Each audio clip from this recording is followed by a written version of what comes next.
about, man. You changing inwardly.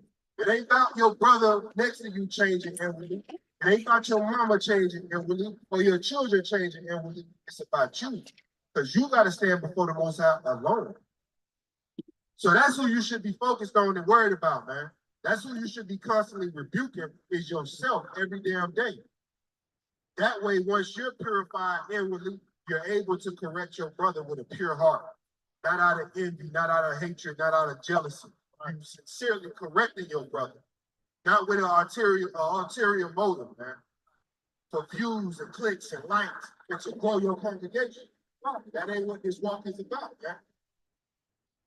All right? Read. Woe unto you, scribes and Pharisees, hypocrites, for ye are like unto whited sepulchres.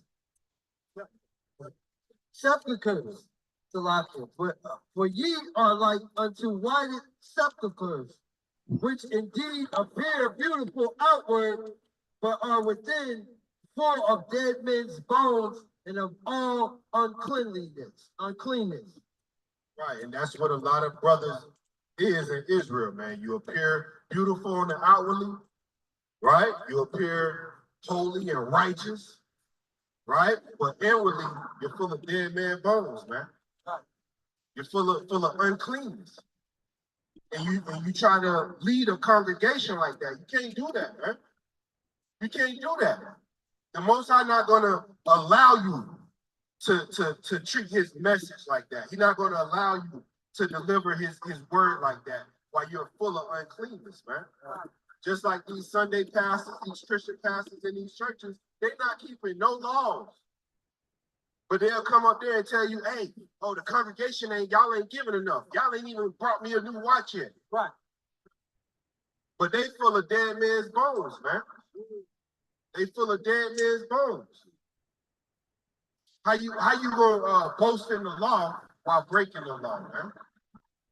The Most High not dealing with that. You boast in keeping the commandments, but on the back end, you doing some sodomite stuff, man. Right? It ain't in the scriptures for your wife to penetrate you, man. Right. That ain't in there. That's not in there. Right. Let's be honest, that's not in there. It don't say the woman can pretend to rule over the man on this night after the Sabbath. It don't say that. Right? It don't say that, man. We got to be mindful. We got to be careful dealing with this truth, man, because the Most High will kill your ass, man. The Most High will kill you. Right. Yeah, what happened to the so-and-so, man? What happened to him? Oh, he got hit by a bus. You know what I'm saying? Oh, what happened to so-and-so? That nigga was out there teaching and somebody popped his ass. He dead. Right? So we gotta be mindful of how we treat this truth and what we do in this truth, how we treat our brothers, right? There's a rebuke that's sharp, there's a rebuke that's gentle, man. You know what I'm saying? You gotta know how to discern and how to come at your people, man. Because if you try to do a sharp rebuke on a brother, and your spirit ain't right, hey, something can happen to you, man. Something can seriously happen to you. Roll up on one of these young niggas, man. Hey, they'll hurt you. You talking about, hey, young brother, you want me to teach you about God? Nigga like, hey, you want me to send him to you? You want me to send you to God? I'll send you to God right now, nigga. What you talking about? All right, so we got to be mindful, man. Yeah. All right, all praise, honor, and glory to Yahweh Hashem Mashiach Yahushai. Welcome to another edition of the Wednesday Wake Up Call. I'm your host, Kasadia. And, let's get started because a lot happens within a week. Within a week's time here in Babylon, a lot can happen. So we're going to talk about it. Tariffs, you know what I'm saying? Economic collapses, problems within the structure of Esau's kingdom, the falling apart, the backbiting, the struggle. We're going to talk about it. Okay. Let's start first with Obadiah. Uh, obviously, chapter 1 and verse 3. The pride of thine heart have deceived thee, thou that dwellest in the clefts of the rock, whose habitation is high, that saith in his heart, who shall bring me down to the ground? Well, of course, that question is going to be answered in the next verse. Though thou exalt thyself as the eagle, and though thou set thy nest among the stars, hence will I bring thee down, saith the Lord. So the Most High is bringing Esau down. He made him, and he is destroying him. Let me start by saying first, Fair Use Act, Fair Use Act. This video is protected by the Fair Use Act. This is for educational purposes only, thus being protected by the Fair Use Act. All right, let's start with Baruch chapter 4 and verse 29. Let me get the videos in line and in order. It's a bit much. You know what I mean? Okay. Slovakia. All right. Baruch chapter 4 and verse 29. For he that had brought these plagues upon you shall bring you everlasting joy again with your salvation. So the Most High gave us these curses, these plagues, these this life that we're living right now, and that's going to change soon. There's going to be a date where we're not going to have to worry about these plagues, so forth, so on, and we can look at what's happening to the Edomites. That shows us that this is fairly new. You know what I'm saying? We're going to talk about the young man that knifed up the Edomite bully. And if you look at it before in the past, Trump's president or say Barack's president, it's usually the shoe's usually on the other foot, like Zimmerman shooting Trayvon, or I believe it was Mike Brown, during the Trump administration, that people were taking knees and things of that nature, but now it's on the other foot, and now Esau is highly upset. They're taking down GoFundMe's and everything like that. So things are a bit different. Okay, let's continue on. Verse 30, take a good heart, O Jerusalem, for he that gave thee that name will comfort thee. Miserable are they that afflicted thee and rejoiced at thy fall.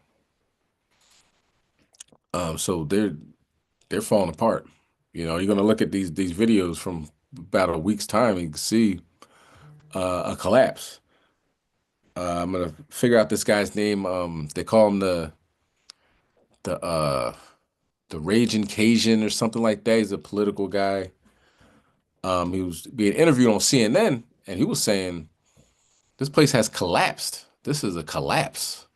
You could, he said, I'll play along, and we could say, it's in the process of collapsing, but he's saying this is a collapse. Okay, let's continue on. What's that? Verse 32. Miserable are the cities which thy children served. Miserable is she that received thy sons. Now, of course, we're going to get Maccabees, First Maccabees 2 and 10. We've been enslaved in pretty much every country on the planet. So they're all going to get, the wrath of Yahweh Shem Yahushai.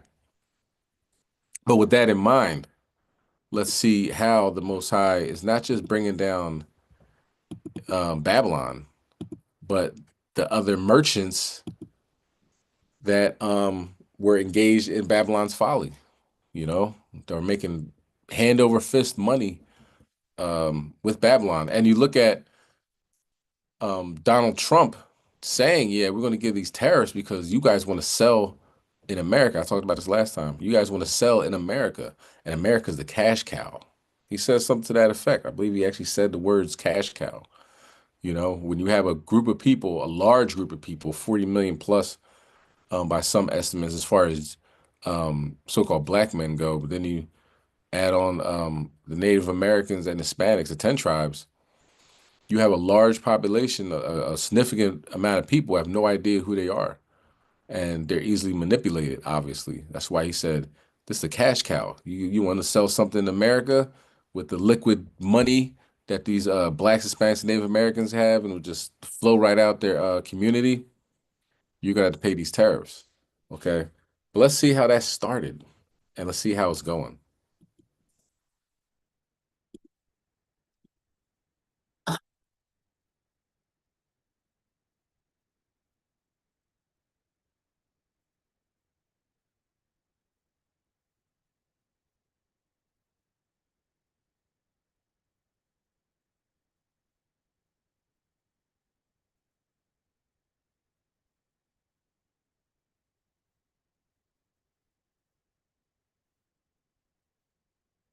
Investors cannot catch a break. US President Donald Trump's relentless assault on global stock markets continues. Stocks across the board crashed again today, and it was worse than last week. It is being called a Black Monday. Panic has swept through the markets from Mumbai to Tokyo. In India, the Sensex crashed over 2,200 points, and the Nifty fell by over 3%, below the 22,200 mark. In one day, investors have lost over 13 lakh crore rupees in India. That's around $150 billion. This money has vanished from the Bombay Stock Exchange alone. Needless to say, the sell-off was brutal. Every sector was in the red, deep in the red. It's the same story across Asia. Tokyo's Nikkei dropped by over 8%. Taiwan's TAIEX fell by almost 10%. In both markets, the circuit breaker was triggered. What is the circuit breaker? If the stock prices rally or fall way too quickly, the markets hit a pause button. This gives a moment to all investors to calm down and think before making any decisions. Today, markets in Japan and Taiwan hit the bottom circuit, meaning they crashed hard and they crashed way too fast. So trading had to be suspended to stop further panic selling. In Hong Kong, things were equally bad. Their stock market is called the Hang Seng. It suffered its steepest decline since 1997. We're talking about a slump of 13%. It was so bad that China's sovereign wealth fund had to intervene. They bought shares to stabilize the market. The picture looks quite scary. There is panic and fear. It has all been triggered by Donald Trump, by his sweeping tariffs on US trade partners. Over the weekend, Trump doubled down on his plan. What's going to happen with the market, I can't tell you, but I can tell you our country has gotten a lot stronger. And eventually, it'll be a country like no other. It'll be the most dominant country economically in the world. Trump's tariffs have hit everyone, America's allies and adversaries. But it is Asia that is suffering the most, it seems. And that's because Asia is a major manufacturing hub. Its economy depends on exports to the US. Trump has placed some of the highest tariffs on this region. Just look at the rates. Japan and South Korea face 26% duties. India, again, 26%. Thailand, 36%.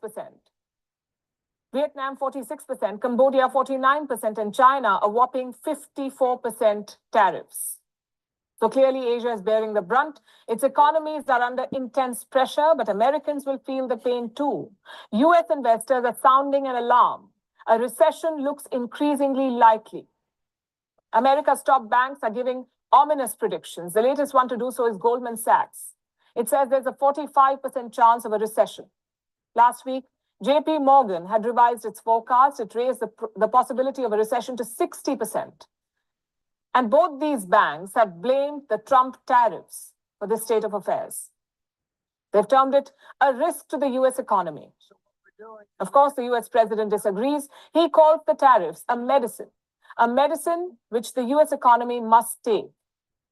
His Treasury Secretary has also defended the tariffs. Mr. Secretary, how difficult is it going to be? And how long are Americans going to have to hang tough? Well, again, I reject that assumption. There doesn't have to be a recession. Who knows how the market is going to react in a day, in a week? What we're looking at is building the long-term economic fundamentals for prosperity that I think the previous administration had put us on the course toward financial calamity. But investors are starting to push back. One of them is Bill Ackman, the billionaire hedge fund manager. This is a man who had backed Donald Trump. He agreed that global trade needs to be rebalanced, but now he feels that Trump has gone too far. He is calling for a 90-day pause on the tariff plan, or a timeout, as he called it. Ackman believes U.S. trade partners should use this window. They should negotiate deals with the Trump administration. Otherwise, the fallout could be severe. In fact, let me quote Ackman. If, on the other hand, on April 9th, we launch economic nuclear war on every country in the world, business investment will grind to a halt. Consumers will close their wallets and pocketbooks, and we will severely damage our reputation with the rest of the world. That will take years and potentially decades to rehabilitate. Jamie Dimon has echoed Bill Ackman's concerns. Jamie Dimon is the chairman of JP Morgan Chase. It is America's biggest bank. Dimon says the tariffs would, and I'm quoting again, push up prices for Americans. So basically, Wall Street is calling for restraint. Only a climb down by President Trump would calm the markets. Question is, will he consider it? Reports say Trump could be mulling a 90-day pause in these tariffs. All countries except China could get this temporary reprieve, a 90-day pause. Basically, Trump would delay the tariffs. That's what the report said. The markets heaved a sigh of relief, but then the White House issued a statement calling these reports fake news. And on cue, the markets fell again. We're talking about the US markets. They opened just a few hours back and they remain volatile. In fact, since Trump's tariff announcement, US stocks have lost over $6 trillion in market value. The Trump presidency is not working out for Wall Street at all. Since Inauguration Day in January, since Donald Trump's inauguration as president, US stocks have lost a record $11 trillion in value. $11 trillion. Europe too is mirroring Asia's losses. Germany's DAX, France's CAC, and UK's FTSE 100, all of them fell by over 5% today. You see, markets need a semblance of certainty and continuity. But this is a shakeup of seismic proportions. No wonder there's hysteria. And it's far from over. If Donald Trump stays the course, the worst may be yet to come. Greeting you with aloha and namaste. I love India. Presence. All right. So what we can see is that this is global. You know, this isn't just Babylon. So all these other different countries, I believe China put on tariffs to America. I believe it went to 84%. Trump said he's going to double down, make his 104. But then I think he said he added 20 more. It's like 124% tariffs in China. So that is economic warfare. Okay, it's a trade war. And before a hot war, this is what you have. So it looks like we're going to war with China. Today, he took the tariffs off the other countries except for China. Okay, so let's get First Maccabees chapter 2, verse 10. It says, what nation have not had a part in her kingdom and gotten of her spoils? Talking about Israel. You know what I'm saying? Talking about you so-called blacks, Hispanics, and Native Americans. Who hasn't taken something from you? What country hasn't had you in slavery at some point in time? And you look at the list of the times we've been enslaved, then that's pretty much every nation you can think of, okay? So with that in mind, Donald Trump and his tariffs dramatically decreased their net worth, all right? Really put shockwaves around the world. And, you know, it's something that obviously the Most High can do at the drop of a dime. Something like that. One person can pretty much disrupt the global financial sector. Okay. And he did it once, he can do it again. So right now, I believe it's a 90-day pause on the tariffs. We'll see what happens as a result of that. But already it has been some irreparable damage. Like she said, $11 trillion wiped out off the map. People had to make difficult decisions the last couple of days. You know what I mean? As far as their retirement goes, their 401k, and they voted for Donald Trump, but I don't know if they voted for them to lose their money. But it is what it is, and this is the future of Babylon. Let's continue. Okay, now this next story, ironically, we were just talking about this with maybe a month or two ago during our Sabbath class. All right, when we all got together for a Sabbath class, we talked about this person, and it just happened to pop up that on my feed, right? And also looking at the comments, people are like, I was just talking about this guy. You know what I mean? So very popular person. He calls himself Prophet Yahweh, and he is on film summoning chariots. And if you look at it, it's really just him asking. You know what I'm saying? That what did he do before summoning these chariots? I would want to assume he's following the law, statutes, commandments, and getting closer to the Most High God, reading the scriptures, so forth and so on. And they manifest right in front of him. If he does it, how come we can't? You know what I mean? But let's watch him do it. So we're all on the same page, and let's read some scriptures regarding that. Let's go to 1 Peter 3 and 12.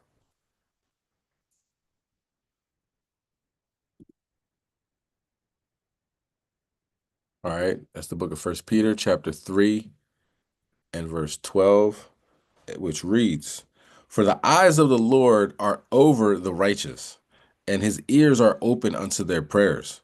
But the face of the Lord is against them that do evil. So obviously, the eyes of the Lord saying it's over the righteous could be like physically over the righteous. You know what I mean? That chariot that is above him that he shows could have been there the whole time. It just manifested. It allowed us to see it. You know what I mean? So of course, following, being righteous, we have to what? Follow these law, statutes, commandments. Okay. And evil is not going to do it. You know what I'm saying? And that might not be a good idea. You know what I'm saying? If you into your wickedness, into your sin, manifesting a chariot right in front of you might not be the best thing to do, because it might just take your damn head off. You know what I'm saying? But let's watch this next video. Tell me what you think. He's a Las Vegas man who claims he can summon UFOs on command. Pretty wild. So we sent Action News reporter Mike Delastrito to get the real story. But what he found shocked everyone and could leave you wondering, are UFOs real? Channel 13 Action News, live at 11. Well, let's take another trip back into the realm of paranormal tonight. Last night we had ghost hunters, now UFOs. That's right, and there is a Las Vegas guy making an extraordinary claim about extraterrestrials. So we sent Action News reporter Mike Delastrito to check it out. Mike? All right, guys, just listen up here. This guy says the Old Testament, written in Hebrew, taught him how to summon UFOs. All right, he says he can also do this on command, and he adds he's been doing it for 25 years, keeping all of it secret until now. These beings are here. They're here. They're just sitting right up there. We met up with Prophet Yahweh, seer of Yahweh, at Doolittle Park off Lake Mead. We picked the day, we picked the time, and we picked the location. Everyone's going to think you're absolutely nuts. Well, I thought I was absolutely nuts. Until he says he saw UFOs. Over the years, 1,500 of them. Can we make it 1,501 today? What do you think? I'll try it. He says the voice in his head told him to go public now. So we took him up on his offer, and we scanned the skies. Nothing but a few clouds.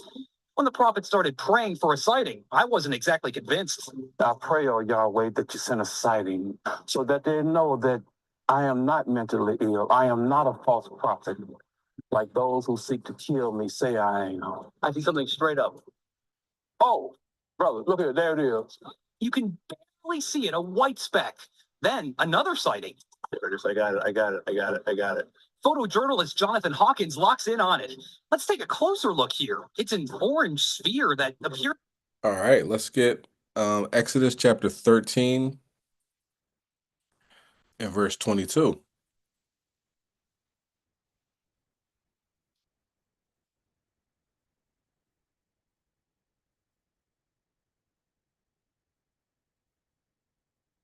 Book of Exodus, chapter 13, and verse 22. He took not away the pillar of the cloud by day, nor the pillar of fire by night from before the people. And what does that look like? Looks like a cloud, doesn't it? Let's keep going. Appeared out of nowhere. I call the boss with an unexpected change in my story.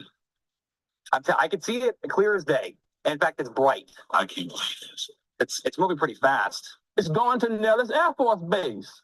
It wants to be seen. We called Nellis to see what these things might be. Guess what? They didn't call us back. But this thing started coming back toward us. It's coming toward us now, I think. What? See, it's coming up toward us. Whoa! Man. Ah. Then, a few seconds later, it disappeared. It's going back up in space. Prophet Yahweh isn't concerned. He says it'll be back. And I'm still not quite sure what those things were. Now, if I didn't see this for myself, I probably would have just laughed this whole thing off. Prophet Yahweh says, though, this is just the beginning. He says we're going to see a lot more of these things starting next week. And he says one will come down low enough for all of Las Vegas to see. Mike Delastrito, Channel 13 Action News. Like a balloon. I got it. I got it. I got it centered. I told you that this is how you'll know that there's true power associated with the holy and magnificent name of Yahweh. And that Yahweh is the correct pronunciation of the Creator's name whereby power is. This all is great.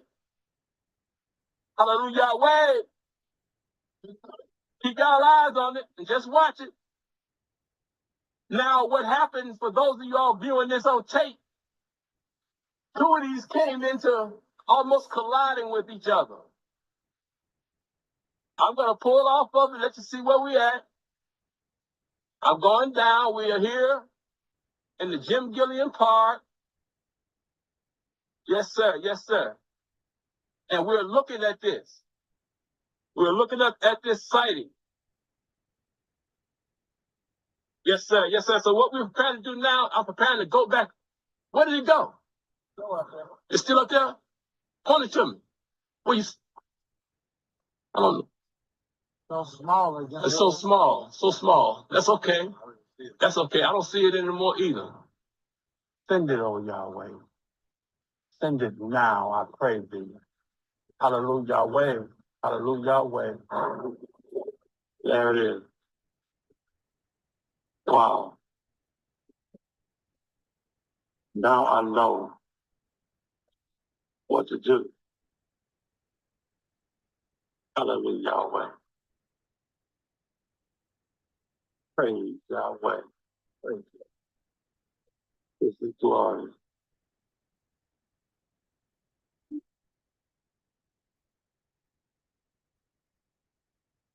Oh man, I can't stop all the shaking.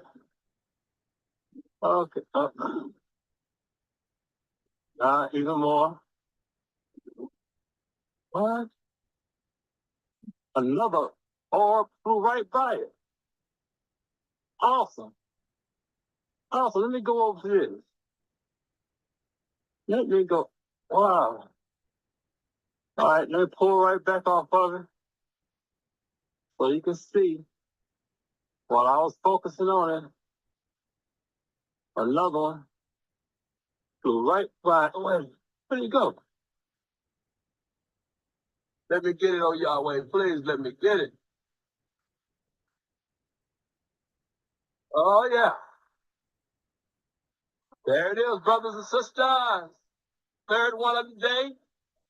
I got another witness. He filmed me pray and beseech Yahweh. And there the sighting is for all to see. Oh, plane flew right by it. Hallelujah. Hallelujah. This is so marvelous. He wants everybody to contact me and to get with me and watch me make these public prayers. Let me pull off of it a little bit and go down so y'all can see where I'm at. I'm here at Jim Gilliam's Park. That's the Jim Gilliam Recreation Center. Here's the edge of Baldwin Hills. Okay, yeah. Now let me go back up. Where did it go, Johnny? Oh, yeah, I see it. Yeah, I see it. Now I'm trying to go back up to this sighting and see if I can get it again.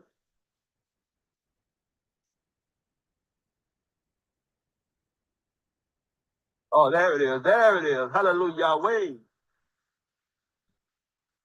Oh, let me stand still. This is a glorious moment in the history of mankind.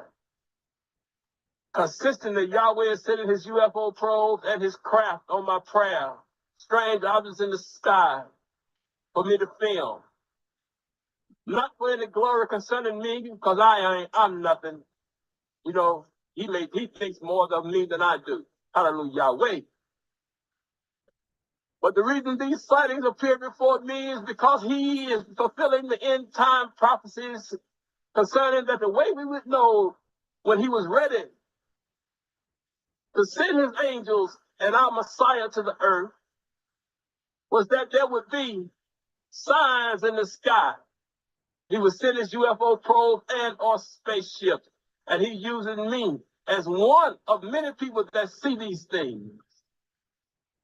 But unlike others, these strange objects appear on my prayer signal. They come on my command, on my will, on call, as long as the circumstances fit within their will. Now let me go back down. Keep your eyes on it, Johnny, okay? You lost it? Okay. Straight up over Los Angeles. Okay. That's the triangular one. Okay. Nah, I can't see it. That's the triangular one. I can't see it. I wish I could. That's the triangle. Now let me try to go over to the other one. Yeah. Oh man, that's the V-shaped. That's the V-shaped UFO. Okay, that is the other one. We got it as long as they're there. I'm there. Oh, Yahweh, bring them close together, side by side, so I can get it. So I'm sure you can see that there's about 10 more minutes of that. It's extensive. So we look at it, you know what I mean? All he's doing is asking, right? I'm pretty sure beforehand, he's doing things to put himself in a position where the Most High will grant his request. But seems like he's praying. He say, learn from the Old Testament how to do that. So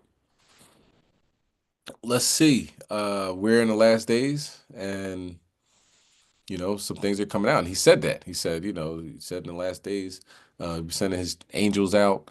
You know, you'd be able to see him in the sky. And here we are. Okay. Let's continue on. All right. Let's see what's going on as far as destruction in Babylon. You know what I mean? Babylon has had a few eclipses, and with these eclipses, they had like an X on the United States of America, aka Babylon, and it looks like these X's are like the pathway, not only of you know the sun and the you know the eclipse and everything like that, but destruction with these tornadoes. It was 90 tornadoes a few weeks ago, 90 tornadoes about a week ago. All right. And with that in mind, other things occurred with that. Like God's not playing. You know what I mean? He'll send tornadoes and then dump a whole bunch of water on people while they don't have a house. You know what I mean? So who will bring Esau down to the ground? The Most High. How about Shemel Shai? All right, let's get Isaiah chapter 29 and verse 5.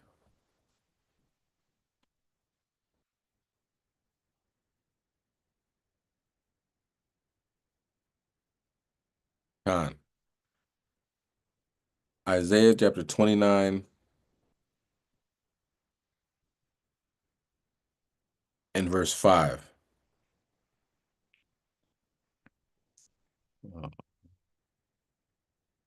Slakia. Shalom, shalom, shalom, everybody on the clubhouse. Yahweh Hashem Yahshua Rakatah.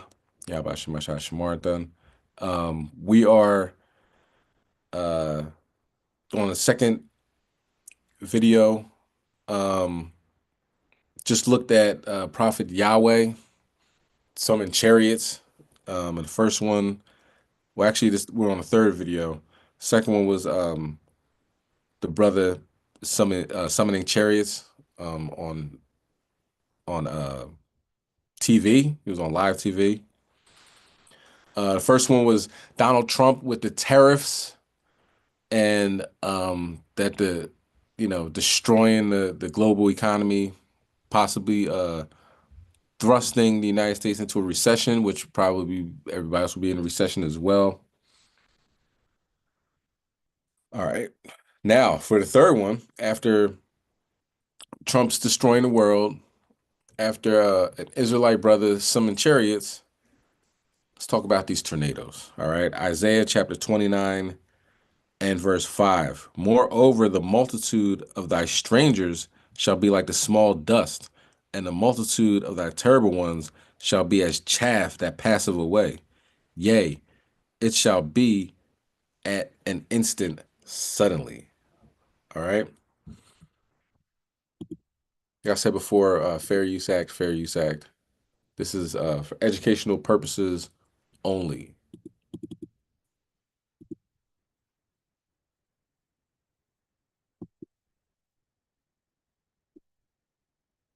The death toll from a major storm impacting the Mid-South and Ohio River Valley regions in the U.S. now stands at 8.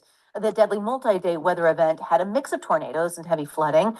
There have been at least 42 reported tornadoes from Arkansas to Ohio since the storm first began Wednesday.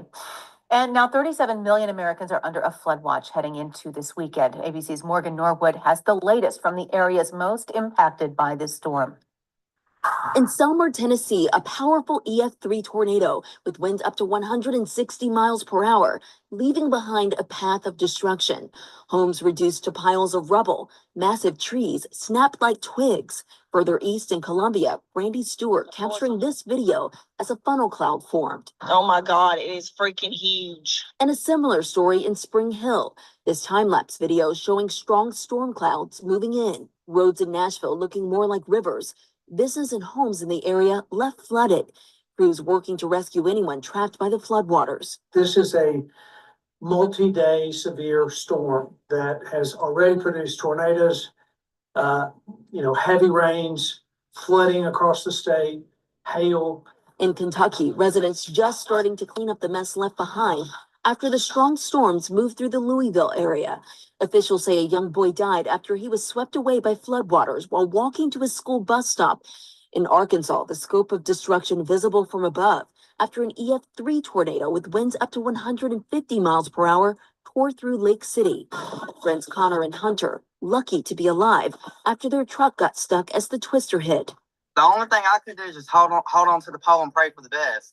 I got up one time trying to run, and I couldn't. It almost sucked me up. This dangerous weather is forecast to continue through the weekend. Okay, so that is, of course, in the middle of the United States. Plenty of tornadoes. I think they said 42 right there. Last time I checked, it was 90 once again. So, 290. I won't say days, but a couple of days of tornadoes, right? Within like a month's time. It's 180 tornadoes that touched down in the United States. How many weather reports? Might be in the thousands. You know what I'm saying? But actual tornadoes that touched down in the United States, 180.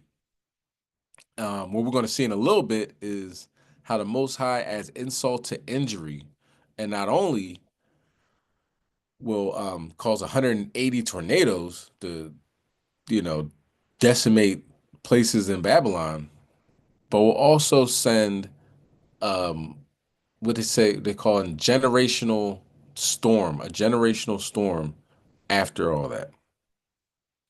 But let's continue. Okay, let's talk about Moab. And you know how the Most High operates. If you ever watch the Missing 411 documentaries, definitely recommend them. I believe there's 3 of them. You might be able to watch all 3 on YouTube. Maybe, the one based about talks about the UFO phenomenon might be on Prime. But either way, I think they're definitely recommended. One thing about it is it will be like, for example, it'll be a parent walking with the child. The child will be sitting walking right next to the parent. The parent will maybe hear something, maybe a bird chirp, and will look up and will look back, and the child's gone. Of course, the parent, is like, okay, he might have went behind the bush, or he's behind a tree or something. Couldn't have went far. He's 2 years old. His legs only but so big. He only has so far of a stride. You know what I mean? So let's figure this one out. Can't find the child.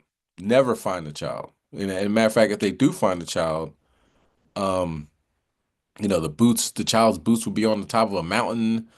His socks will be in a valley somewhere 4 miles away. Like, just unbelievably, like, no way, the child actually put his socks there and then walk barefoot in the snow up a side of a mountain. Stuff like that doesn't happen. But one thing about that is the storm. Afterwards, when they found out the child's missing, they call in the rescuers and the people that are going to look for this child, and a huge storm will just show up. You know what I'm saying? Out of nowhere, like 10 feet of snow, hurricane force winds or whatever happens. It's something that's significant and will be in the paper. So that's the one guy, David Paulides, he puts these together. He puts that also in his story. Like, as soon as the rescuers were ready to get in their all-terrain vehicles, whatever, it started snowing and they had to stop searching. It started raining and they had to stop searching. So same thing happens to Moab. Moab had a 7.7 magnitude earthquake not too long ago. Now they have some type of cyclone or typhoon that hit them. Just to add insult into injury, the Most High is not playing. So on the international news cycle, let's talk about Moab and their destruction. All right, let's get Jeremiah chapter 48. Jeremiah chapter 48, and we're going to start at 42.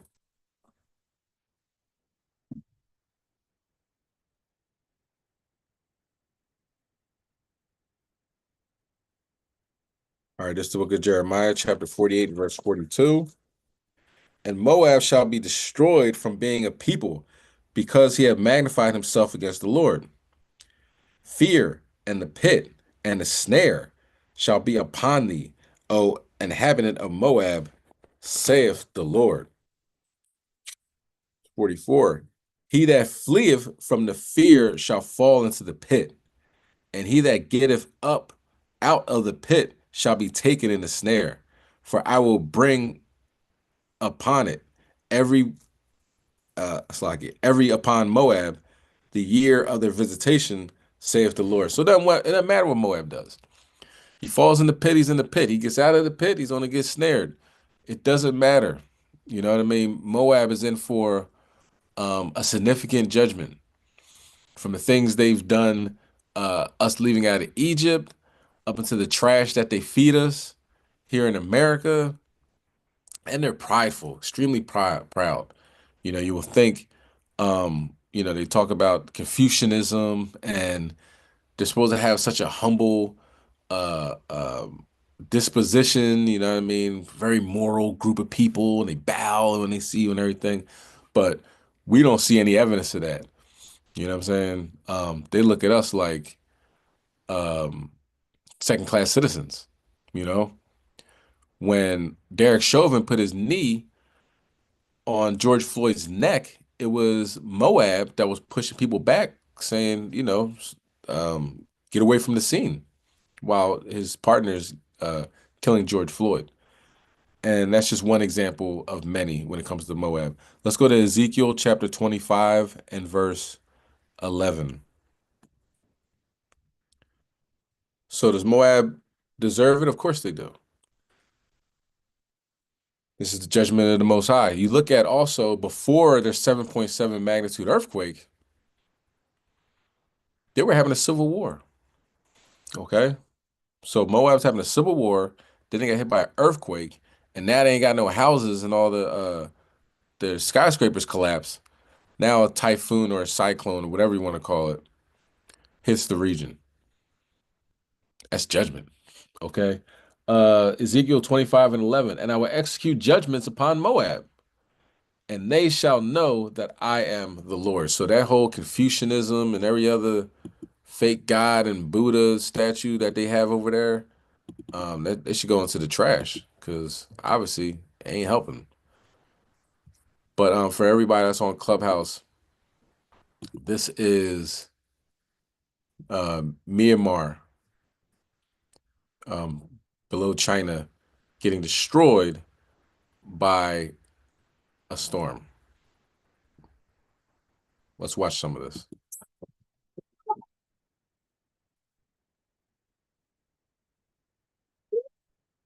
So they have tents. They set up tents because they can't stay in houses. Something with a 7.7 magnitude earthquake is that it knocks down the housing and the skyscrapers, but in reality, after that huge earthquake, you have aftershocks.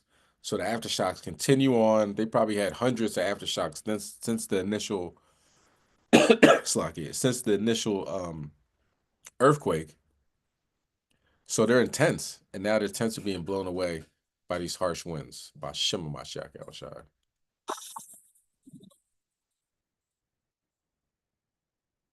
Just 1 week after a devastating magnitude 7.7 earthquake shattered Mandalay, the city was struck again, this time by a violent thunderstorm on the night of April 5th, 2025.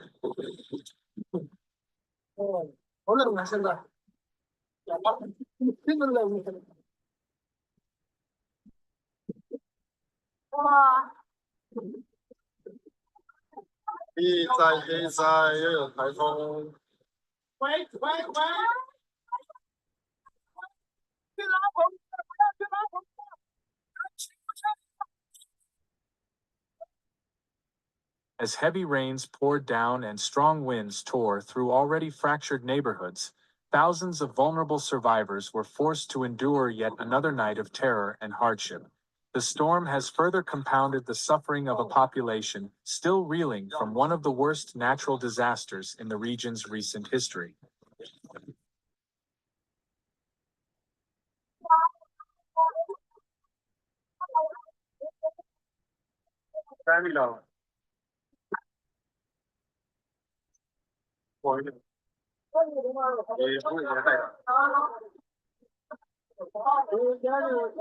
And for everybody that's on Clubhouse, it looks apocalyptic because all the buildings, for the most part, are destroyed, and they're using heavy equipment to clear out the rubble and I guess look for dead bodies. But it's a storm now, you know what I mean? With severe weather, raining, winds, and it's just adds insult to injury. You got to ask yourself, if something like this happens to you, does God not like me? You know what I'm saying? It's something you have to ask yourself. You have to come to what they say, have a come to Jesus meeting. You know what I mean? Like, what did I do wrong in my life where something like this can happen? Am I getting tested like Job, or am I just getting judged severely? And I'm sure we can all agree that none of these people in this video are Job.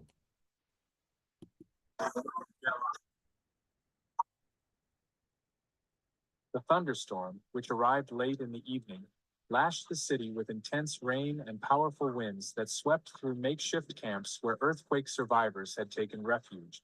Many of these people were sleeping in parks, on sidewalks, or near the moat surrounding the affected areas. With homes reduced to rubble and aftershocks still occurring, the displaced residents had nowhere else to go.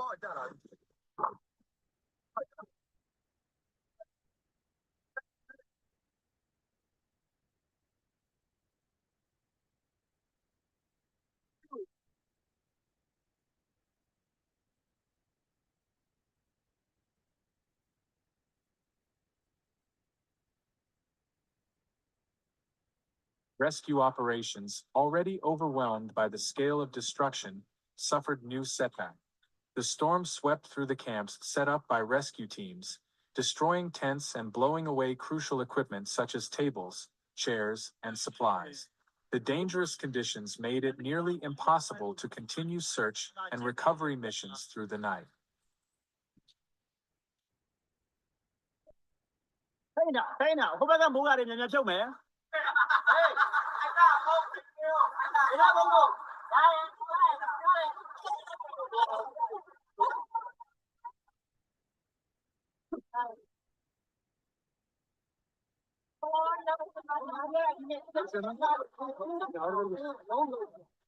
Weather officials had issued warnings about unseasonal rainfall earlier in the week, and unfortunately, those warnings proved to be accurate.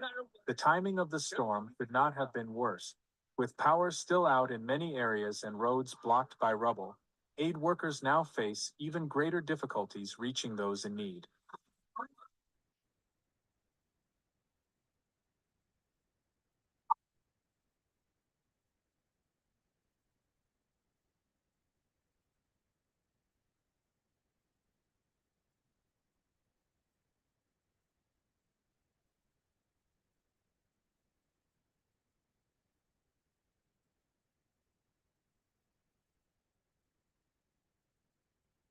Already weakened buildings suffered more damage, and some reportedly collapsed further during the storm. People are seen huddling under plastic sheets, soaked to the bone, or taking shelter inside half-collapsed buildings to escape the rain.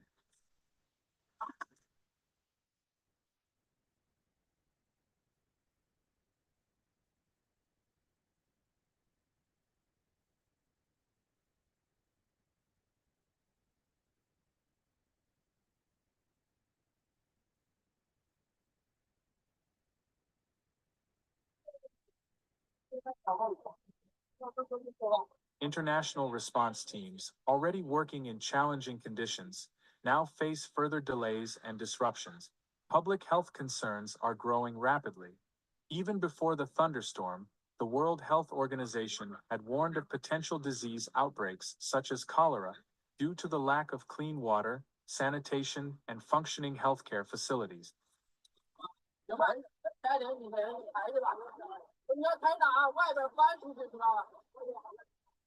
And well, bring on the pestilence.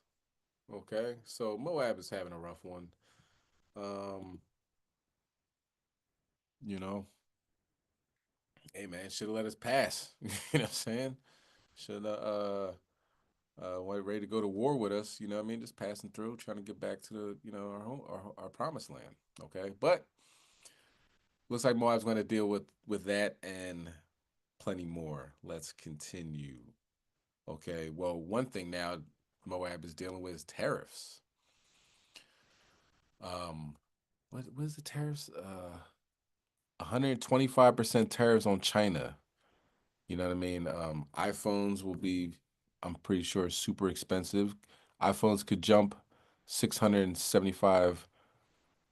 So hopefully you got your latest iPhone. You know what I mean? This could be it as far as that's concerned. Clothes, shoes, and essentials are up 50%. And that's the bright side. Supply issues could push it even higher. Add inflation and job risks.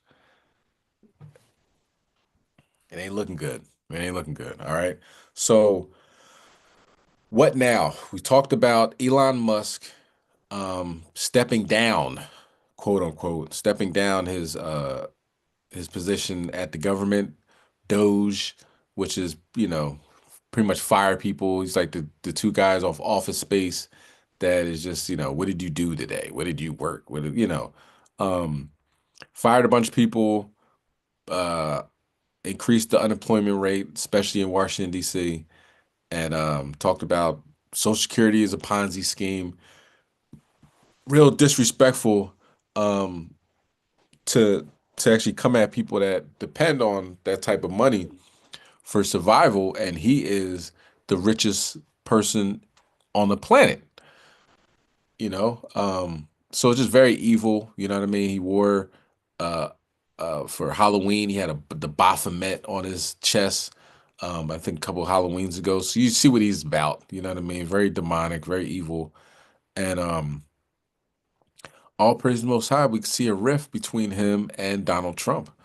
Because it says he's stepping down, but why would he want to step down after what, 2 months? You know what I'm saying? If that, a few months at the position, you know what I mean? Pretty much Donald Trump just got sworn in office, and here he is leaving. People are burning Teslas.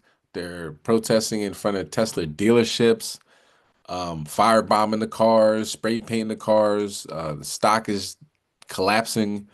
So it ain't all good. And as far as what the Most High is doing to Elon Musk, now he's putting a divide between him and Donald Trump. So their bromance is coming apart at the seams, and we get to see it in real time. All praises. Let's go to Proverbs 21, verse 1. Proverbs 21 and verse 1. The Most High is obviously leading both of these degenerate Edomites into a pit. Put them both in their own personal hell. As far as Donald Trump goes, the stock market's collapsing. As far as Elon Musk goes, messing up with his money, and it seems like they're blaming each other. Okay, so far Elon Musk is blaming Donald Trump's financial advisor, I believe, Navarro, calling him a stone cold idiot, or he said he's dumb as a brick, and he came back on and said, well, I don't want to disrespect bricks. You know what I'm saying? So, and of course, Elon Musk has 100 million people that follow him on Twitter. So it looks like the split is real. Proverbs chapter 21, verse 1. The king's heart is in the hand of the Lord, as the rivers of water. He turneth it whithersoever he will. All right, let's watch this video. Let's get Psalm 35 and 6 on deck. All right, and let's check out this video. It's pretty funny. Because God is not mocked. Whatever you sow, you're going to reap. And so, as the 77th day of the second Trump presidency comes to a close, we have arrived at a moment that we knew was coming. At some point, it had to come. We have arrived at the Musk versus Trump moment. The world has been wondering how long the bromance could last between the two most volatile and publicly irrational men in the world, Elon Musk and Donald Trump. Donald Trump is the only president in history who hired multiple White House chiefs of staff sequentially, only to end up calling each of them an idiot before and after he fired them. Donald Trump's first Secretary of State called Donald Trump an effing moron. It was documented, well documented by Bob Woodward and others. Said that after Donald Trump left a meeting. And not long after that, Trump's first Secretary of State, Rex Tillerson, was publicly being attacked by Donald Trump after Donald Trump fired him. The publicly much anticipated breakup of Donald Trump and Elon Musk seems to center on the question of when would Donald Trump turn on Elon Musk? That's what everyone was speculating about, because Donald Trump has turned on virtually everyone who's worked for him in the White House. But Elon Musk is the richest person in the world, and there is no one Donald Trump wants to keep in his life more than the richest person in the world, which is why Donald Trump was willing to suffer the public humiliation of Elon Musk publicly taking over a discussion in the Oval Office about Elon Musk's governing policies that left the actual president of the United States having about the same amount to say as Elon Musk's 4-year-old son. We know Donald Trump doesn't ever want to turn against Elon Musk because he never wants to lose access to Elon Musk's money and the fear that that money creates, especially in the Republican Party.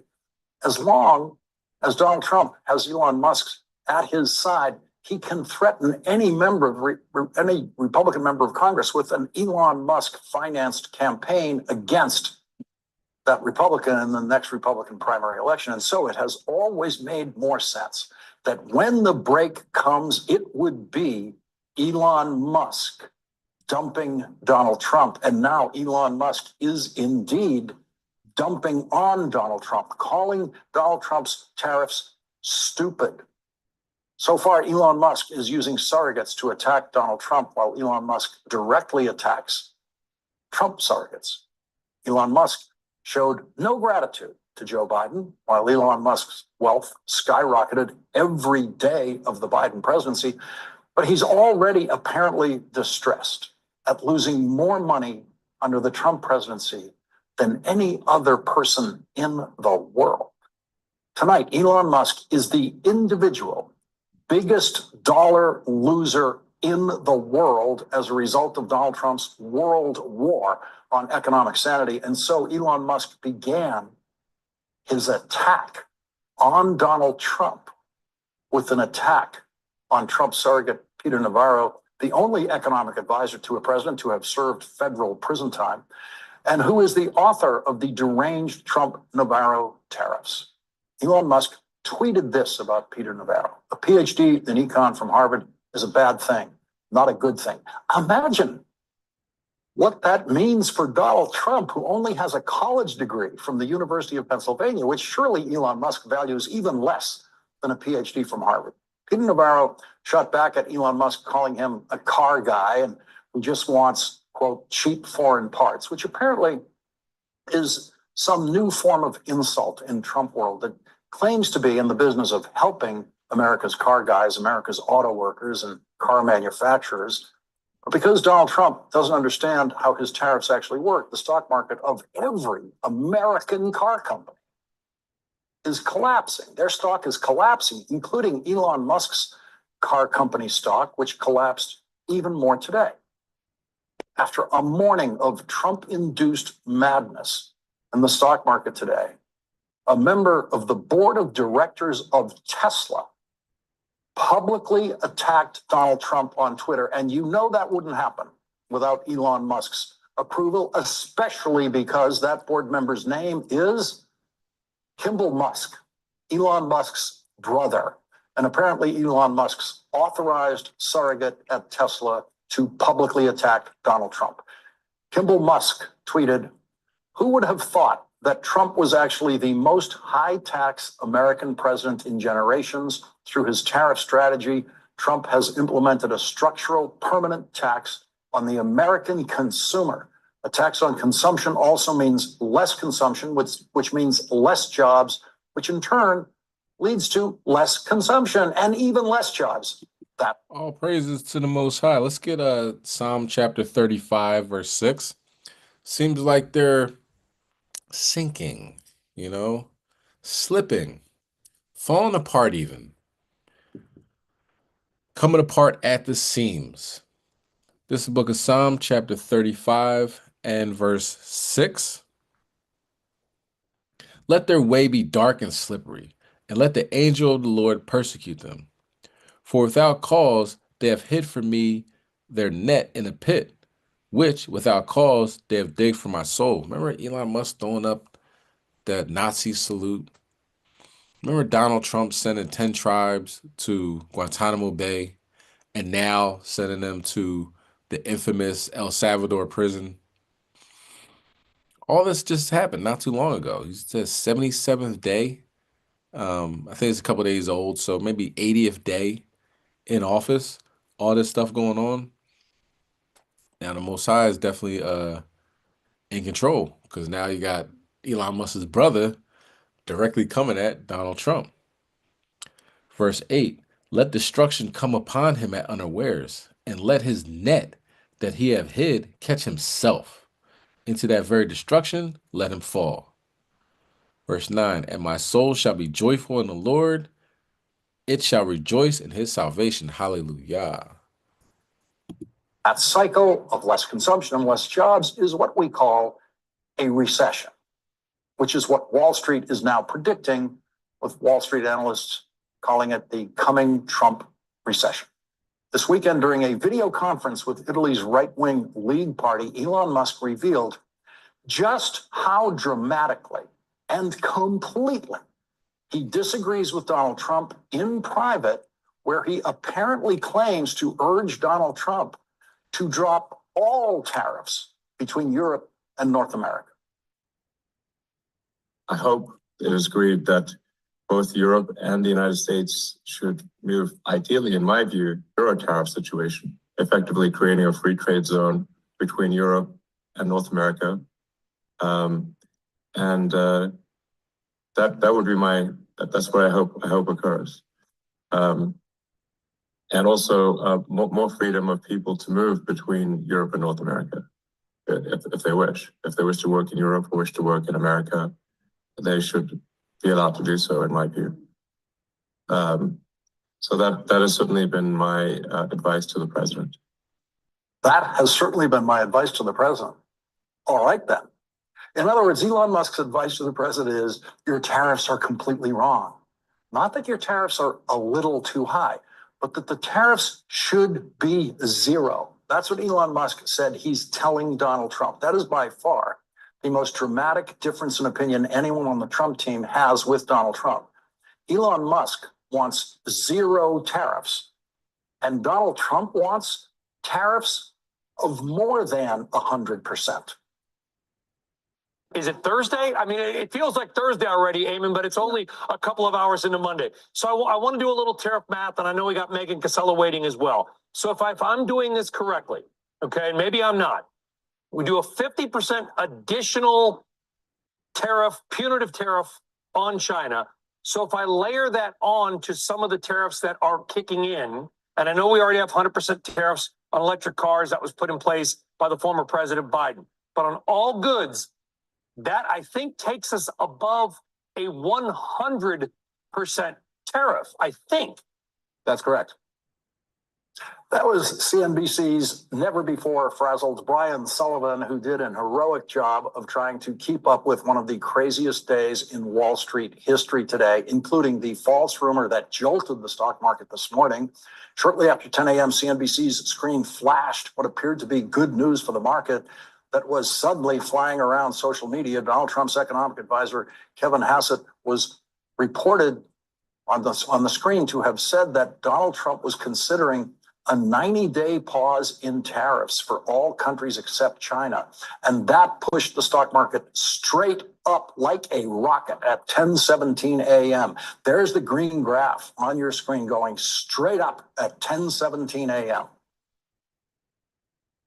We are just seeing the same headline that you guys are reacting to right now on this 90-day pause in tariffs on all countries except China. We are still trying to confirm this ourselves with the White House, but obviously a major change here, guys, and really different rhetoric, even just from a couple of hours ago from this White House. Navarro, of course, on CNBC saying that this is not a negotiation. And then again, Howard Lutnick, the Commerce Secretary, yesterday was asked point blank whether there would be any postponing because there was some talk of that over the weekend. And he said, absolutely not. It's sort of obvious these have to go into effect while the president resets global trade. The president himself has been saying he won't strike any deals with China and the EU, were the two countries he's been most focused on, or the two trading partners, and saying that there was nothing that they could offer because he wanted to see the trade deficits reduced. So a big shift here. We will have to see if this is confirmed.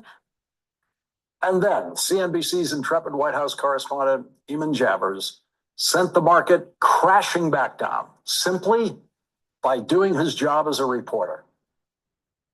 When I asked officials here in the West Wing just, a minute ago, whether or not there was any consideration of a 90-day pause, they said they hadn't heard that. They don't know what that is, and they'll get back to me, basically. All right. Well, this is an extraordinary 10 minutes in the market. Well, let's call it about 20 minutes in the market on what may not be actual news, guys. Yep, it was fake news, but it did happen today. But they were saying how a lot of investors from around the world aren't coming to the United States because it's so volatile. You know what I mean? It's so, wishy-washy. Sometimes you're going to get the tariff, sometimes you're not. And what's going to happen in the future? Nobody knows. You know what I mean? What investors want is some type of stability, and America does not provide any of that. I know down in Florida, they're having trouble selling houses, because a lot of Canadians, go to Florida, for their vacation or whatever, get out the cold air, the Arctic blast of Canada and go down to Florida. Now, since everything that's transpired between America and Canada, Canadians put their house for sale, but it all happened at the same time. So it's a whole bunch of houses down there in Florida that cannot sell because the market is saturated. Okay, so economically, America's not doing good. You know what I mean? And what Trump's saying, you're gonna have so much money, you're not gonna know what to do with it, all this money, you know what I mean? And he said the same thing as last presidency, and these poor Edomites. When I say poor, I'm not talking about like poor, like sad. I mean like financially, they don't have any money. The Edomites, they believe it. They give them that hope. Put that carrot in front of their face that one day they can have as much money as Donald Trump or Elon Musk. But it's not reality. You know what I mean? A lot of finances still are going out the country into opening up these wars with Yemen and Israel and so forth and so on, and America not getting much of anything, and will not get much of anything. So what happens? Esau starts falling apart. You know what I mean? Just like, during the Great Depression and, COVID, or it's like, they say the actual word. Of course, the freedom in America, you say it and, they could knock you off of internet, so forth and so on. But anytime the chips are down, Esau is the first one to destroy himself. And I'm all for it. You know what I'm saying? But we cannot abhor an Edomite because they're going to be building up our houses. You know what I'm saying? So we want them to stay around at least until then. Okay. All right. Let's go to Isaiah chapter 14 and verse 22.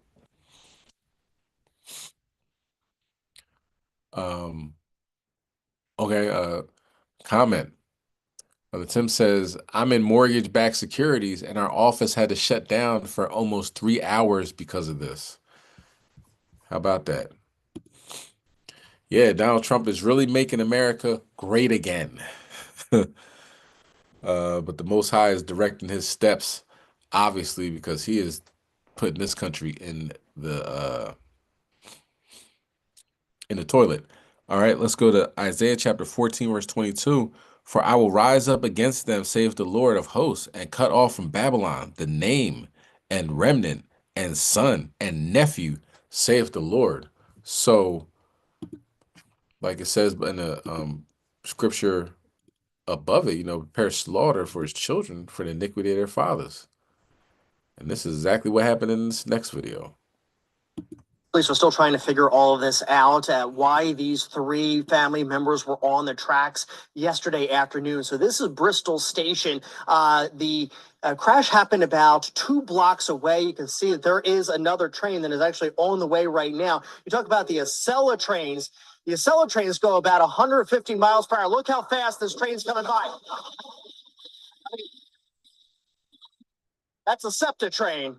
The Acela goes a lot faster than that. Take a look at some video from yesterday after this horrific scene here, 6 o'clock in the evening. A lot of people trying to get home from work there. Bristol Borough Police told us that they were called out for a report of people on the tracks. One neighbor told us that she heard the screeching of the train, but still, again, a lot of questions at this point, including the age of the victims. When our officers arrived, the sergeant was starting to head up to the subjects up on the railroad tracks when an Acela high-speed train traveling southbound towards Philadelphia struck all three subjects that were up on the track. No officers were injured at the time. My heart goes out to them. It's really devastating. It's very sad. This track is used by SEPTA and Amtrak, as well as CSX, a very heavily used line here. So there were a lot of delays while the investigation was going on. But service, as we just saw a moment ago, is back up and running. This, though, isn't even the first time this week that someone has been hit by an Amtrak train. Another person was hit and killed on Wednesday near the Cornwells Heights station. But again, I want to show you how close the tracks are here. Very easy to access, despite over here you can see a lot of signs warning people don't go on the tracks. Hopefully we'll get more information and news conferences scheduled for about 9 o'clock this morning. Stay with us for the updates. For now, I'm live in Bristol. Matt DeLucia, NBC 10 News. Yeah, so what had happened was up in Bucks County, Pennsylvania, Esau, this is the alleged story, you understand. Esau and his media, you know what I'm saying, is filled with lies and, hypocrisy, so forth and so on. But this is the story that one of the sons gets on the track, and these aren't like 4-year-olds, you know what I'm saying? Like, I have no idea what I'm doing. I'm 4 years old, you know what I mean? I didn't know that train goes 1,000,000 miles per hour. If you see that video, that train was like a bullet train. And he said the train that they got hit was faster than that. Well, what had happened was, apparently one of the sons gets on the track, and then the father and the other brother goes to save him from the track, and they all get hit, and they all didn't make it, right? I don't know. It seems one of those, Donald Trump, my retirement's gone now, you know what I'm saying? And we're going to lose the house. So let's go on the train tracks. You know what I mean? This is what Esau does. He really jumps out the jet when it comes to hurting himself. But we got to keep in mind, life is difficult, you know what I'm saying? But as an Israelite, you should see that all this happening right now, it's going to lead up to something. You know what I'm saying? Look past today. You know what I'm saying? Look past tomorrow, possibly. Not when I say look past it, meaning, eventually these curses and the things that we go through are going to be null and void. They're all going to be on our enemies. Okay, so don't get too worked up about what's happening today. Eventually, it's not going to continue on like this. Okay, let's go to Ezekiel chapter 35 and verse 9. So Esau, money's drying up in Babylon. Markets are crashing globally. Esau's taking a long trip on a short bridge, you know what I mean? Getting hit by trains. What else? Well, anybody hear about the track meet that just happened? Apparently, unless you've been under a rock, Esau walks up to Jake, tries to bully him. You know what I'm saying? He's sitting underneath I believe like a canopy, and Esau wants to bully this young man. Little did he know that Jake is not only very fast, but he was armed. So by the time Esau knew what was going on, he had a knife plunged into his chest, and he didn't make it. Died in the hands of his twin. It's almost like one of those made-for-TV movies. You know what I'm saying? The twin's gonna avenge his death. But when the twin was interviewed, he's pretty much saying, "Yeah, we just pressed him." You know what I'm saying? Like, yo, you supposed to be here? Who you? Where you from? A lot of gangland activity. When you look at these teenagers in their pictures, they have guns, long rifles, the same guns that are used to shoot up churches and movie theaters and places of that nature. So we don't know his intentions. You know what I'm saying? Allegedly, he was a hunter, right? But I think most serial killers are. You know what I mean? So anyway, what happened to old boy? He kind of did not make it. Oh wait, Slovakia. I jumped the gun. My bad. All right, that's not this video. This is the next video. This is something different. Okay, so now we talked about Slovakia. Now we talked about the situation in the middle of the country regarding the tornado situation. Now let's talk about the floods. Let's get Ezekiel 35, verse 9.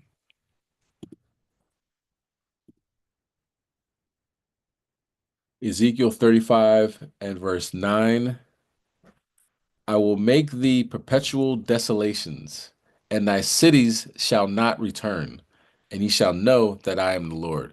So when the Most High sends 180 tornadoes within a month, how many days are in a month anyway? It's like 30 days. How many tornadoes can you fit each day?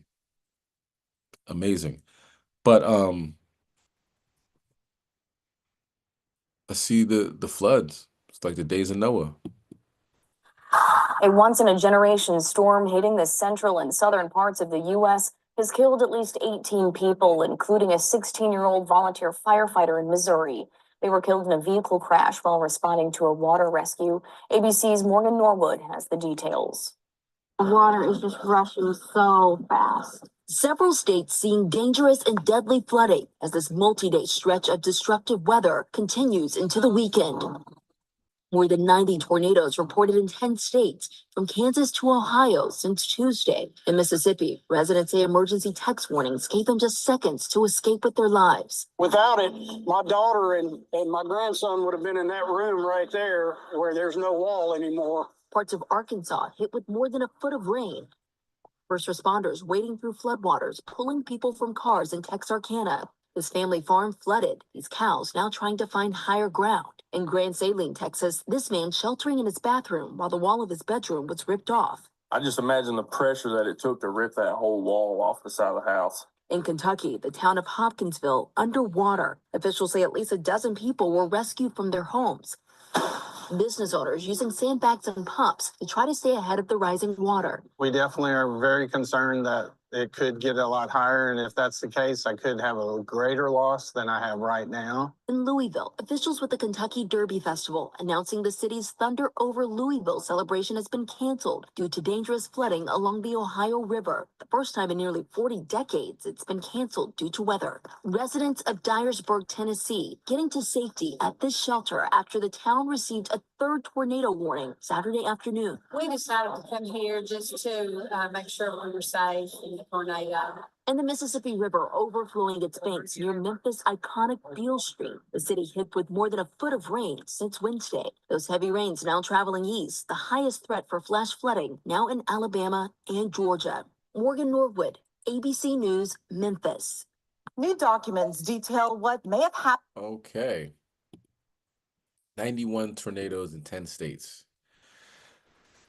And bring on the floods. Okay. So the Most High destroying these places. You know, dozens of people got rescued from their homes.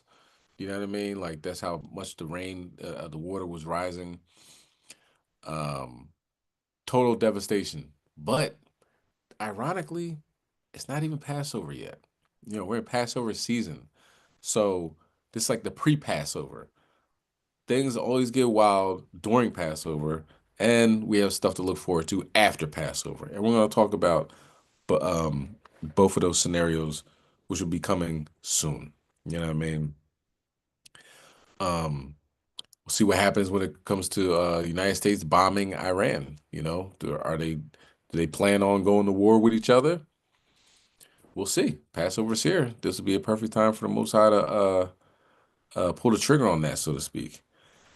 All right, but let's continue on. Let's go to Genesis 27 and verse 41. Now, this is the story I'm going to talk about.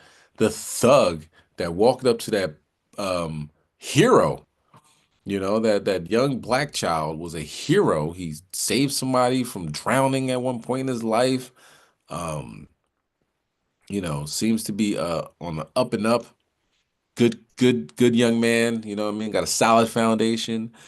And here comes this Edomite gang, you know what I mean? Two brothers and probably some more people surround this young man, grabbed his book bag, so assaulting this young man, leaving him with hopefully what the juries will see with no choice but to get him off him by pulling a knife. Okay, same thing. Kyle Rittenhouse, Kyle Rittenhouse had a large rifle, which he wasn't old enough to possess anyway when crossed state lines. Daniel Perry choked out a brother that was going through mental health issues on New York subway, and they just had Daniel Perry walk through a fashion show, I believe in Europe. I'm not sure. He was in a fashion show. Everybody's giving him a round of applause, and they have the song "Hero" playing in the background, and hopefully they can give this gentleman that type of respect and admiration, and GoFundMe will give back, you know what I mean, or allow people to still give for his legal defenses, so forth and so on. Okay. But this is the mind state of Esau, Genesis 27:41. And Esau hated Jacob because of the blessing wherewith his father blessed him. And Esau said in his heart, the days of mourning of my father are at hand. Then will I slay my brother Jacob. So they always have that murderous intention deep down inside. It's really sad and pathetic on their part that their life is just based upon killing others. But now we see the shoes on the other foot, and now they're getting killed. So I see that as something different. Normally it's us on the other end, but all praise to the Most High is not. And hopefully this young man can get out of jail quickly and get a GoFundMe, give a couple $1 million to start his life and continue being the hero that he has been throughout his days. All right, now let's watch the video.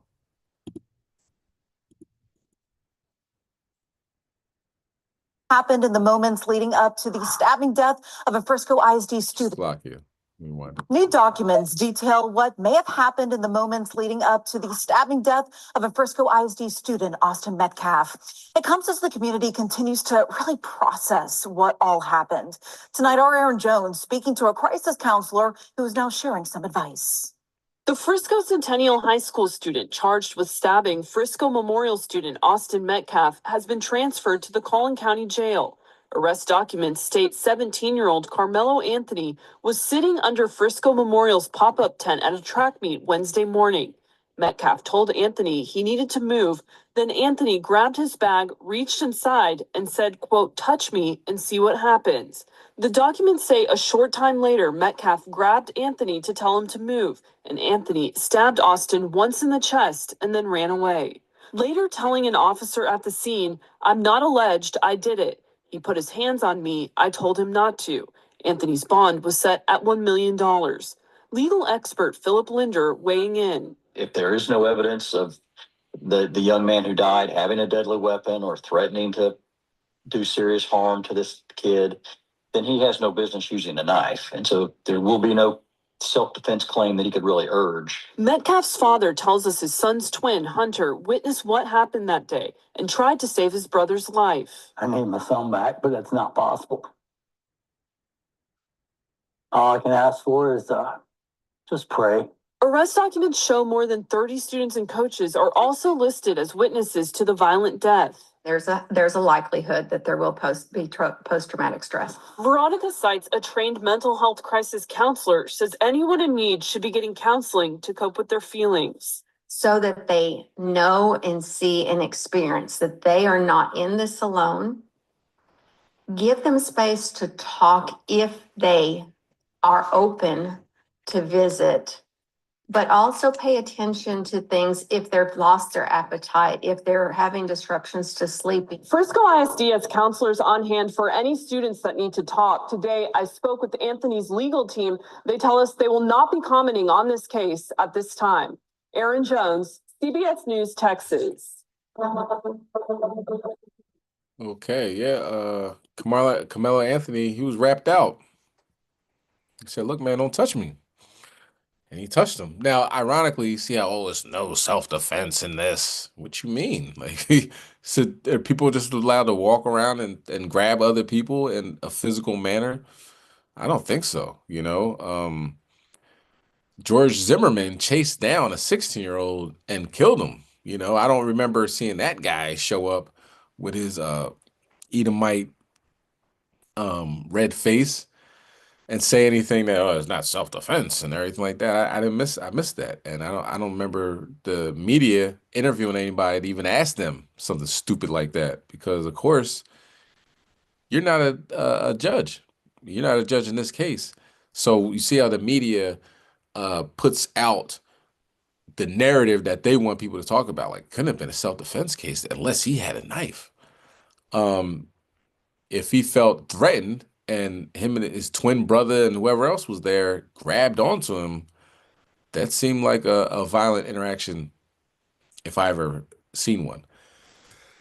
But anyway, here we are in Babylon, and you know, Texas had enough problems as far as planes crashing and emergency landings and sandstorms and all these car accidents and everything like that, and earthquakes. So it seems like the Most High is going to give more judgment to Texas because they just put the young man Carmelo Anthony in jail for no reason. They should have gave him the key to the city for stopping bullying in its tracks. Okay. But you know, as you should know, we are behind enemy lines. So be smart in dealing with these Edomites, because once they get you in a position like Carmelo Anthony is in now, then they don't let up. You know, $1 million bail is a little excessive, you know, but we all know what that's about. Use the Most High the way he asked to be used. He's a God of judgment. Talk to him, have him destroy these Esau and the other nations. But keep in mind, don't just sit there and allow somebody to put their hands on you, because they'll, you know, if they kill him, then they'll just say, oh, well, he was sitting in the wrong spot and, you know, he just hit his head the wrong way. And, you know, we can't charge him. He's a good football player and he, you know, ruined his life. So it's almost like you're damned if you do, you're damned if you don't. But the best thing is not being in the area where they're at to begin with, because the Most High is, as you see, is judging them. All right, so let's continue on. Now let's get into the health section of the reporting. Let's go to Job chapter 5 and verse 19. I'd like to give an overall basis of what's going on, international news, local, weather, Trump talk, things of that nature. Okay, chariot news. Now let's talk about health. Job chapter 5 verse 19. He shall deliver thee in 6 troubles, yea, in 7 there shall no evil touch thee. In famine he shall redeem thee from death, and in war from the power of the sword. So trusting in Yahweh Shem Yahushua in these last days is very important. It will inevitably put us in a position where the things that are happening on the earth is affecting others and not ourselves. Okay, keep in mind, Daniel being in the lion's den, the angel came and brought Habakkuk with some food to Daniel and then brought him back. Okay, so we got to trust in the Most High that he will help us and keep us sustained in these last days. All right, for right now, bees are dying, and we all know, well, at least heard how important bees are pollinating our food. You know, honey, fruit, whatever grows.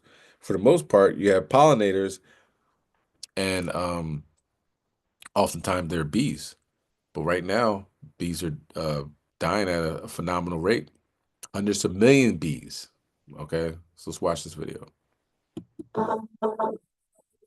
Tonight, the beekeeping industry is in crisis over the shocking and unexplained deaths of hundreds of millions of bees over the last 8 months. Now, this could impact all of the U.S. as bees, called the backbone of agriculture, are responsible for pollinating, get this, more than a third of the nation's crops. CBS's Janet Shamlian in Savoy, Texas, has the story.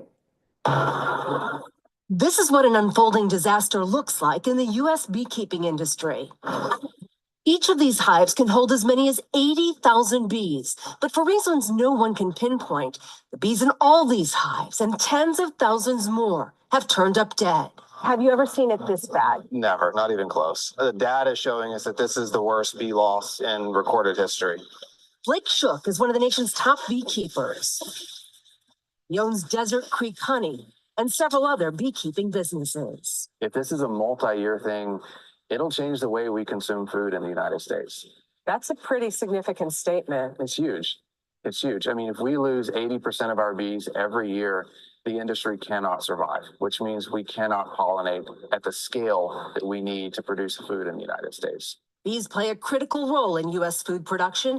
In addition to making honey, they pollinate 75% of the fruits, nuts, and vegetables grown in the U.S. That's $15 billion worth of crops. So what's causing the deaths, and why now? So these are dead bees in there, and they have always an identifier for a project. Juliana Rangel studies them at Texas A&M University. One potential explanation is that over the last few years, we've seen some locations across the U.S. that have had lower forage available for bees. So when they're supposed to be blooming, let's say in April, they're blooming either earlier in the year or later in the year. And so we have these food deserts basically in the summer and fall that the bees sometimes cannot withstand. Back at Shook's bee farm, here we go with the hood. We suited up for a look at his commercial operation. Okay, you ready? Yep. All right, first thing we do is smoke the entrance, and that calms the bees down. This is what a healthy hive looks like. And then in the center here, this is where the baby bees are raised. These just returned from California, where the bees were used to pollinate almonds. Beekeeping groups say the losses may put as many as 25% of commercial operations out of business by year's end, with wide-reaching impact. I got a call from a friend who has 20,000 beehives at the start of winter, and he's at less than 1,000. And he said, this is it. I'm done. And I've had far too many of those calls past weeks. It's not just a beekeeper issue. This is a national food security issue. An industry reeling amid a troubling trend. Janet Shamlian, CBS News. So, anybody paying attention to, of course, inflation's sky high, right? So you have inflation, you have, what is it, the bird flu, right? Eggs are very expensive. What else? Now that the market collapsed, you know what I'm saying? As far as the stock market and global finance, what we're looking at, and now talking about the bees, what we're looking at is something that could bring a famine on this planet. We're not even 100 days in Trump's presidency. Famine on this planet, on this earth, in America, which will affect other countries, the likes that we have never seen. Okay, so if you haven't prayed to the Most High to speed up our captivity in this country today, I advise you do that. Okay, let's continue on. All right, the last video is for sports and entertainment section of HOI News. We're going to talk about Young Thug. Became famous wearing a wedding dress, saying he was married to the game. He is a thug, and he's part of a gang, so forth and so on. He wore dresses and skirts and cheerleader outfits, and people didn't cancel him. I mean, I thought he was canceled, but people listened to his music. I guess this is during the time of Barack Obama and how dare you not call that man a woman, and all that weirdo stuff, they, them, and all that. And here we are. So he just got out, I believe, on probation, for like a racketeering charge or whatever, down there in Atlanta. And now they're talking about revoking his bail, or not his bail, Slocky, revoking his probation, because he was threatening somebody, or allegedly threatening. They're gonna talk about it here. But what it comes down to with him, he actually said one of his friends or gang members or whatever, young Scooter, got killed allegedly by the police. A woman allegedly called the police on him and on his birthday, and he ran from the police, and they said he hurt his leg and he died, which is fairly crazy, but they're going to go with that. And then they arrested the lady for calling 911 and saying it was a false call. Nobody ever talked about the police though. Okay. And Young Thug tweeted out, the autopsy said that young Scooter was shot. Immediately after that, now he's back in court, about to go to, possibly going to jail, going back to jail. Okay. I believe the judge threw it out, but it lets you know that once you make some decisions in life, you can't always just, put your hands out and say, I'm done. You know what I mean?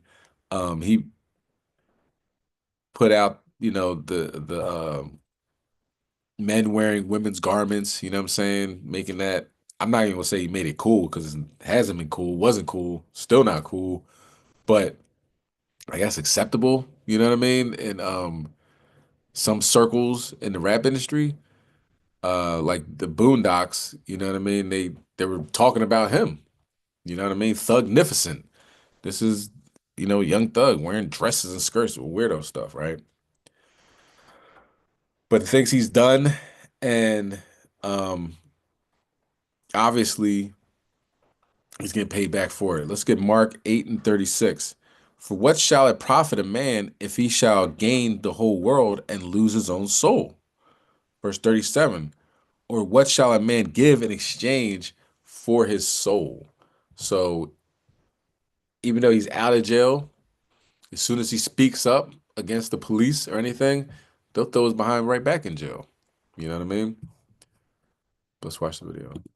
Now to that Channel 2 Action News exclusive on rapper Young Thug.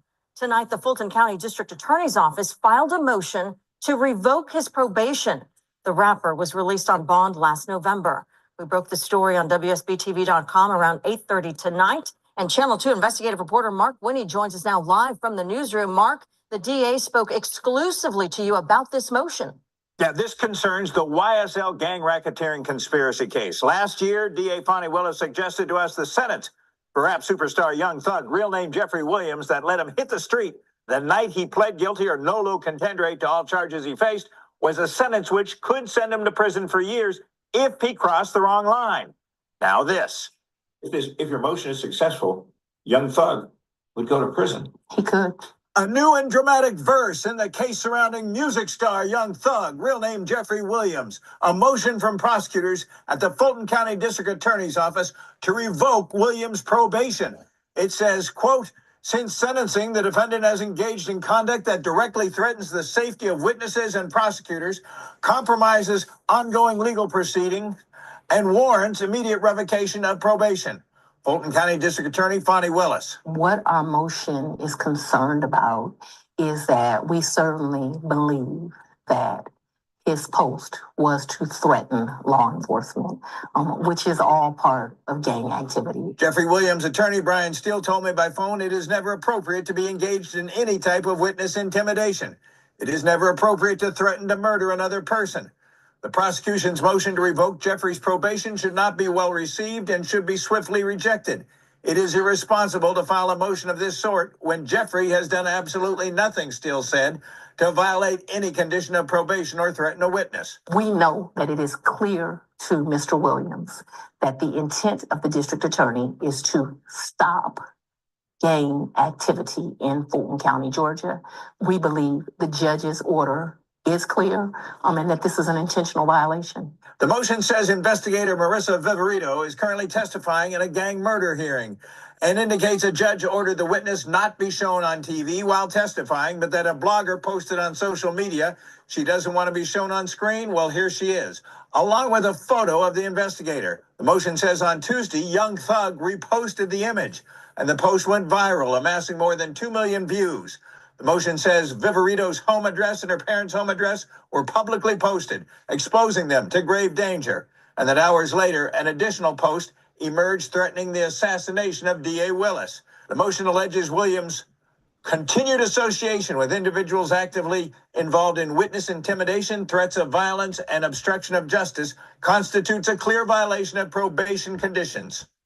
Last year, Ms. Willis suggested to us there was room for accountability in Young Thug's complicated sentence involving 5 years commuted time served, followed by 15 years probation, to be followed by a, quote, backloaded 20-year prison term, which would also be commuted to time served if he successfully completes the probation, which was loaded with lots of special conditions. I expect, Wendy, a courtroom fight over this one. Okay, and you remember T.I. was T.I. was making moves, to be like a Tupac type of rapper, you know what I mean? Somebody that's a thinker and can rap and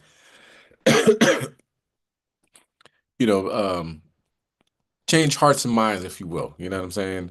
And he got caught with the guns, you know what I mean? Buying guns, machine guns, so forth and so on. And then it seemed like after that, he kind of went back into like pop bottles and, got all these models, like kind of dumbed it down, you know what I'm saying? And I think about that when they talk about all the different rules, Young Thug has to follow while being out, you know what I mean? I'm sure it's, he can't stay out past 5 o'clock in the morning, whatever, you know what I mean, as far as probation is. But I'm sure it gets even deeper than that, so even to the point where, he was trying to enlighten people to the autopsy of his friend that got killed.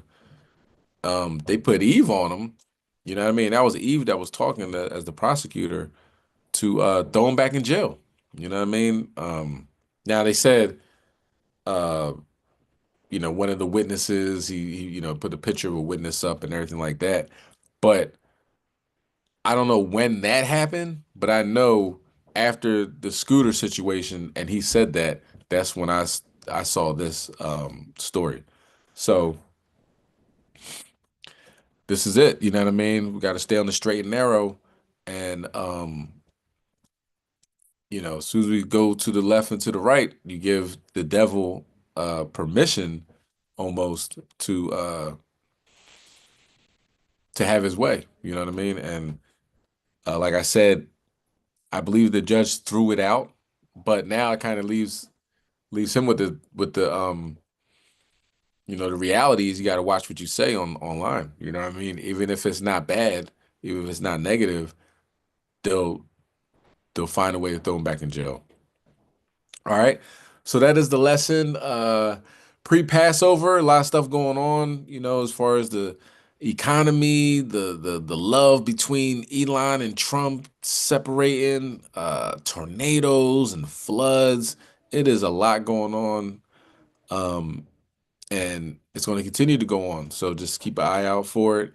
Continue to pray. If you cannot make it out to Chicago for the Passover, make sure you hold it in your house. You can watch online. Just take it seriously because a lot's going on, and you never know what the Most High has in store for this round. You know what I mean?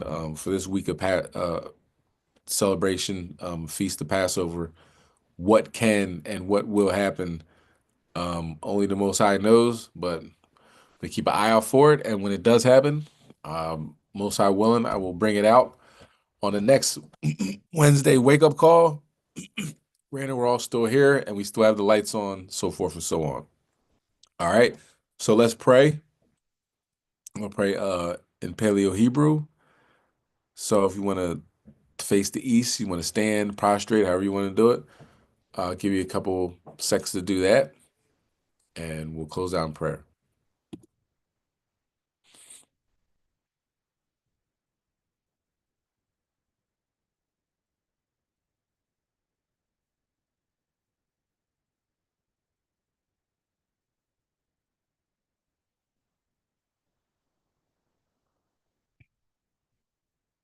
All right, this is the Lord's Prayer in Paleo Hebrew.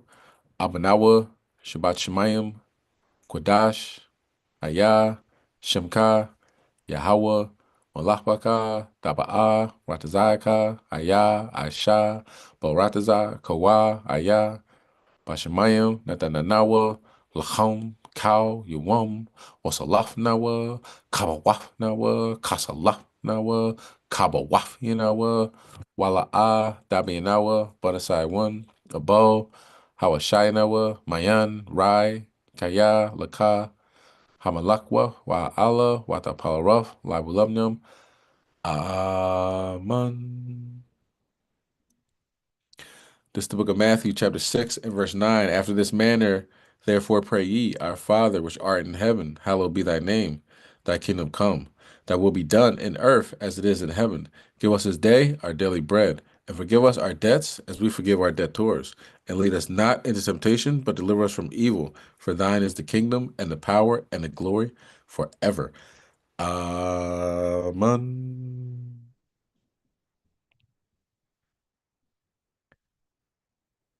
All right. All praise, honor, and glory to Yahweh Shem Mashiach Yahushua. Stay focused, Israel. We are in the last days.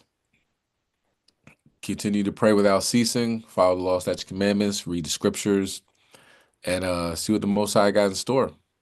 Kwom Yashala, we got next. Shalom.